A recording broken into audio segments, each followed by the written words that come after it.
शुरू अल्लाह का नाम लेकर जो बड़ा मेहरबान निहायत रहम वाला है। और उसने आदम को सब चीजों के नाम सिखाए, फिर उनको फरिश्तों के सामने किया और फरमाया कि अगर सच्चे हो तो मुझे इनके नाम बताओ। उन्होंने कहा, तू पाक है, जितना इल्म तूने हमें बख्शा है उसके सिवा हमें कुछ मालूम नहीं, बेशक तू दाना है, हिकमत वाला है।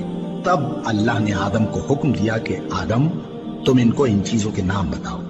सो जब उन्होंने उनको उनके नाम बताए तो फरिश्तों से फरमाया, क्या मैंने तुमसे नहीं कहा था कि मैं आसमानों और जमीन की सब पोशीदा बातें जानता हूँ, और जो तुम जाहिर करते हो और जो पोशीदा करते हो सब मुझको मालूम है।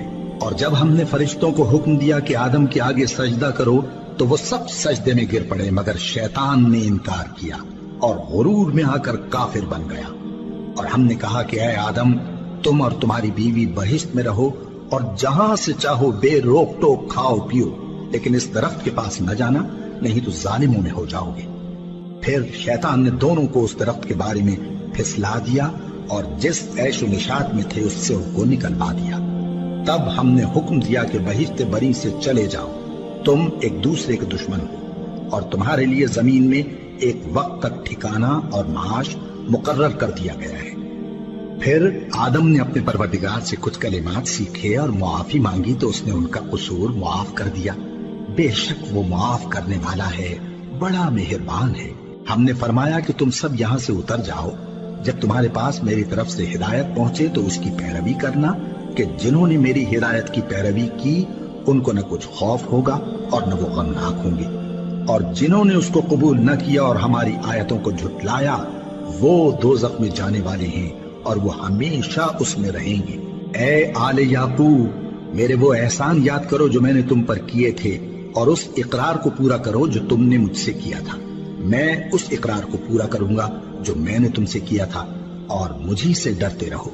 और जो किताब मैंने अपने रसूल मोहम्मद सल्लल्लाहु अलैहि वसल्लम पर नाजिल की है, जो तुम्हारी किताब यानी तौरात को सच्चा कहती है, उस पर ईमान लाओ और उससे मुनकिर अव्वल न बनो, और मेरी आयतों में तहरीफ करके उनके बदले थोड़ी सी कीमत यानी दुनियावी मुनफात न हासिल करो, और मुझी से खौफ रखो, और हक को बातिल के साथ न मिलाओ, और सच्ची बात को जानबूझ कर न छुपाओ, और नमाज पढ़ा करो और ज़कात दिया करो, और अल्लाह के आगे झुकने वालों के साथ झुका करो।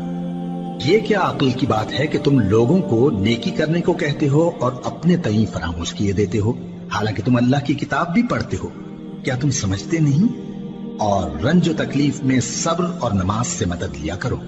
और बेशक नमाज गरा है, मगर उन लोगों पर गरा नहीं जो इज्ज करने वाले हैं, जो यकीन किए हुए हैं कि वो अपने परवरदिगार से मिलने वाले हैं और उसकी तरफ लौट कर जाने वाले हैं। ए याकूब की औलाद, मेरे वो एहसान याद करो जो मैंने तुम पर किए थे, और ये कि मैंने तुमको जहान के लोगों पर फजीलत बख्शी थी।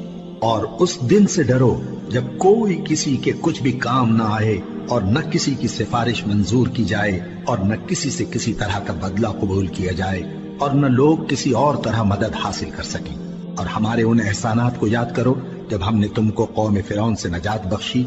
वो लोग तुमको बड़ा दुख देते थे, तुम्हारे बेटों को तो कत्ल कर डालते थे और बेटियों को जिंदा रहने देते थे, और उसमें तुम्हारे परवरदिगार की तरफ से बड़ी सख्त आजमाइश थी।